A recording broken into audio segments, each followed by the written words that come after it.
Chemistry मास्टरचा सगळ्यांना नमस्कार. आपण सोल्युशन टॉपिकमधला 18 नंबरचा प्रॉब्लेम बघतोय आणि 18 नंबरच्या प्रॉब्लेमसाठी गिवन समजून घ्या. आता 10 ग्रॅम ऑफ व्होलॅटाईल सोल्यूट म्हणजेच काय, W2 जो आहे तो 10 ग्रॅम आहे आणि W1 किती आहे, सॉल्व्हंट हा जास्त असतो बघा, 100 ग्रॅम आहे. हे बघा, ग्रॅमवाल्या आणि ग्रॅमवाल्या दोन टर्म बघायच्या पहिल्यांदा.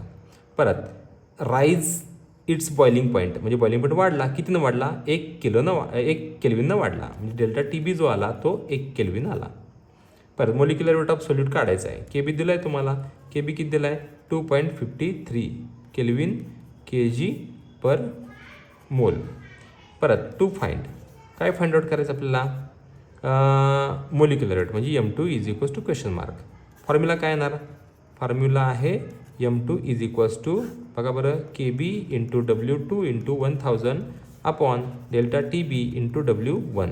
कॅल्क्युलेशनमध्ये बघा, M2 इज इक्वल्स टू सगळे व्हॅल्यूज पुट करा, 2.53 इंटू W2 आहे तो 10 gram into 1000 upon delta TB आहे तो 1 इंटू तुमचा W1 किती आहे, 100.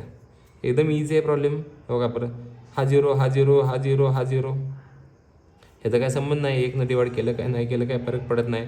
10 इंटू 10 100 आला, 100 नाही आला मल्टिप्लाय करा.